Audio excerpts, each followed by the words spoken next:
Hi, and welcome to the Parlour Project Connections. I am Leanne Simpson, and today we are here at the Just-in-Time Equine Rescue. We're going to be visiting Rachel Noonan today, and we're going to talk a little bit about horses and what horses can do for you when you might be struggling with the winter blues or any type of sadness that you might be experiencing. We're looking forward to talking to Rachel and learning a little bit more. Welcome to Just-in-Time Equine Rescue. We are with Rachel Noonan. As I said, we would get a chance to meet her. Rachel, if you want to introduce us to this handsome guy. Absolutely. This is Reno. Reno is one of our more recent residents. He's been with us. He was with us as a boarder for about a year, and then has recently flipped over to being one of our residents as well. So it's pretty great here at Just-in-Time Rescue. I also volunteer here along with a few people. And when I first came to Just-in-Time, Rachel was kind enough to explain to me a little bit about the energy of horses and the energy that you can bring with yourself into the facility or when you meet them. And I think it tied in a lot with the winter blues that we might be feeling or experiencing, anxiety or sadness, and it really helps to tie it into what Rachel taught me a little bit about. So Rachel, when we were talking that first day, you told me how I could manage that with my energy, and the horses would help me do that. Absolutely. Can you explain it a little bit? Definitely, yeah. Horses are really good. Horses get used a lot, increasingly for mental health stuff and programs. They have what's called equine assisted learning, because they are such a good mirror, essentially, for your energy, your personality. Horses are very much they're herd animals. They're flight animals by nature, right? So they high energy or nervous energy, things like that, will set them off. And specifically with horses like the ones we have here, a lot of them have had poor treatment in the past. They've been shuffled around, things like that. So they can be very reactive to nervous energy or excited energy, anything like that. So it really does kind of remind you to check your energy at the door, right? That's what I tell people a lot of the time. Like, if you come in with anxiety or frustrations from wherever you're coming from, they're going to pick up on that, and you'll see a different kind of reaction from them than you may if you came in like we are right now, quiet and calm and fairly relaxed, right? It's interesting. It does help. It helps immediately. As soon as you step through the front door, you can actually feel the energy in the space, and the horses just calm down. Or if you're high energy, they get all restless and they move around. So when someone comes in here to volunteer, like myself, what is the type of things that they would be doing when they first come in regards to what their mood is? Regardless of their mood, what would be something that they would come in and begin to do? Generally speaking, we have volunteers for different reasons, but people who want to do barn work, there's always barn work to do with horses. Obviously, it's definitely an ongoing thing. But primarily what I love to have are people coming in to spend time with the horses, right? I do a lot of the barn work myself. I like to do it.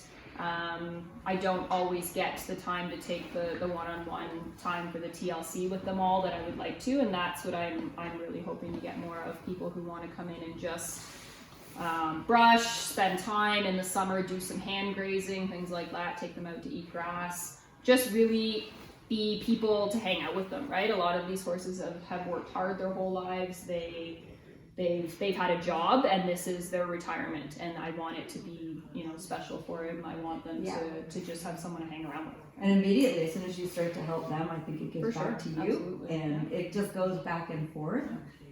He's looking at me for a treat. What are you doing?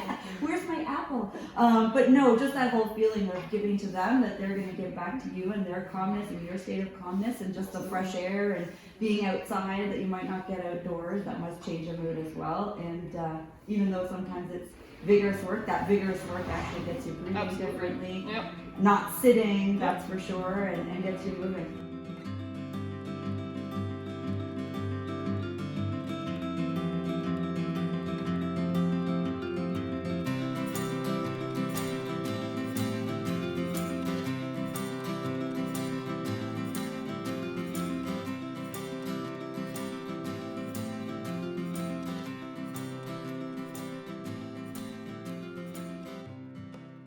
So Rachel, where is Just-in-Time?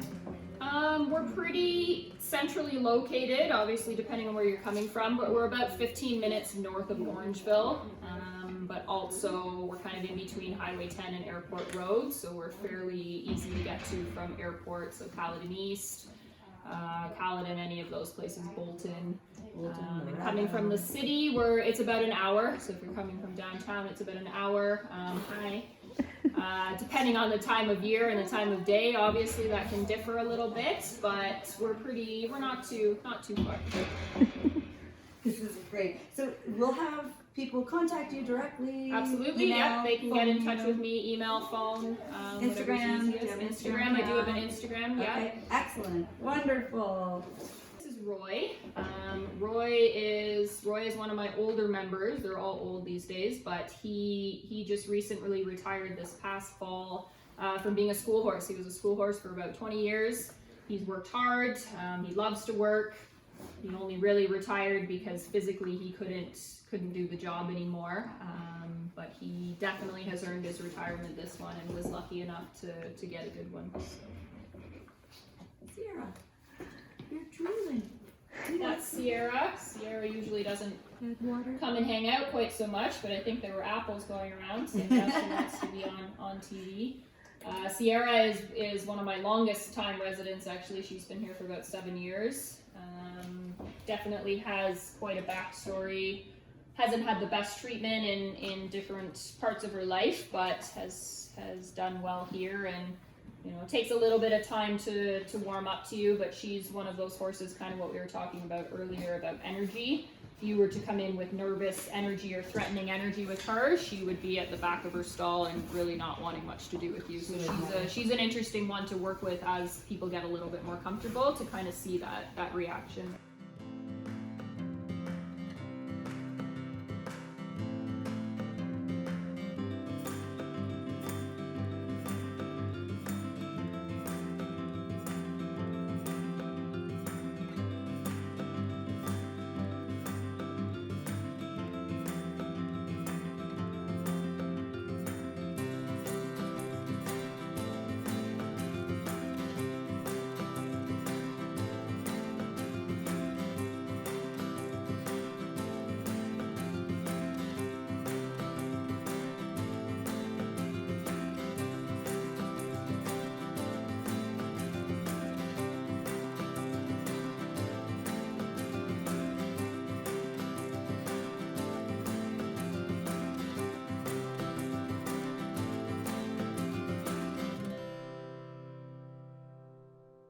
We're here with Soraya Leonardo, one of our volunteers with the Parlour Project, who does come out to just in time to help with Rachel and these lovely horses. And Rachel, so you're maybe going to show us a little bit about how we could care for the horses, or Absolutely. some of the needs they have. Soraya is doing Soraya's been coming for a while with her family, and she's already fairly comfortable around the horses. I believe that Reno is one of her favorites from what I have gathered. So basically what she's doing right now, she's grooming. Grooming, that's Roy down there talking to us too. She's grooming, which is, for horses, it's a health benefit, but it's also a way to spend time with them, right? So grooming obviously keeps them clean, gives you a chance to look for any, cuts and scrapes and bumps, especially with some of these older guys. It's like people, they can start to see things like, oh, that wasn't there yesterday. And the circling that she's doing, yep, that's curry combing. So okay. that brush she has is the curry comb, and that the one that she has in that hand is the curry comb. The other one is your hard brush. Okay. Yeah. And kind of what she's doing is just stirring up the dirt and then flicking it off. So this time of year when there's snow on the ground, the horses are a lot cleaner. If she was to come in the spring, which I hope she will, there would be hair coming off this horse like crazy. So it's depending on the time of year you're here, it can be a little bit more work to get them clean. This time of year is great. Soraya was also here last night brushing this horse, so he's already clean, And they love it.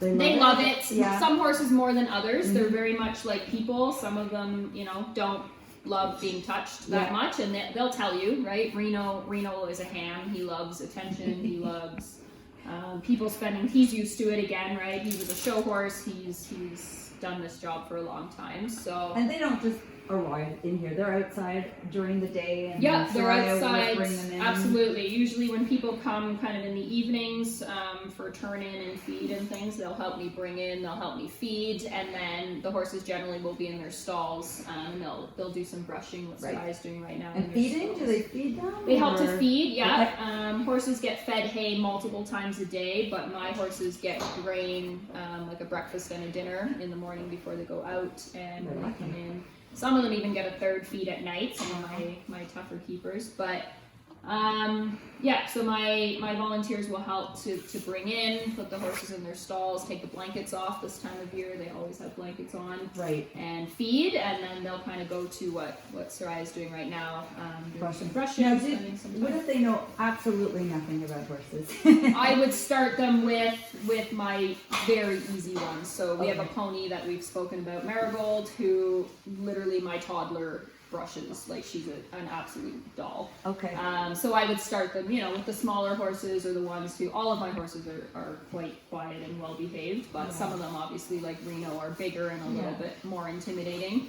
So you would show them through each of the steps? Yeah, and be right by absolutely. their We would do side. kind of an intro, and then I'm always around, especially when people are starting, someone's here to kind of supervise, and then I sort of, these guys have been coming a couple times a week, so they're getting fairly confident with it. So basically I just hang around and they do the work, which is great. And you've mentioned a few times that you have a wish, you have a hope for each of these horses. Absolutely. I would love for every single one of them. We have 8 resident horses here right now. I have a boarder as well. I would love for every single one of them to have a person who wants to come and spend time with them weekly. More than weekly is great. If people have time, that's fantastic. And so your hope is just, even if each horse had a volunteer per se, and they can come once a week, once a month, it doesn't matter. Absolutely. Daily. Yeah. Okay. Yeah, the more the better, right? Roy wants to be on TV. Hi, Roy. The more the better, right? If you want to come every day and brush a horse, that's fantastic. Right. But I'd love to have people who can commit to maybe once a week, half hour. So it's pretty relaxed. Or if they Very wanted to come and just sweep or help you just clean up a little bit, that would be always good. barn chores. There's always, there's always something to do around the farm. That's for sure. Well, this has been great. Thank you so much, Reno, and thank you, Rachel, and thank you, Soraya. This has been amazing. So we like to finish each of our shows here and with a quote of the day. And the quote is, when you are in your head, just remember that spring is right around the corner and always in your heart. We wish you all well at home and hope to have you back at the Parlour Project Connection. Bye, Reno.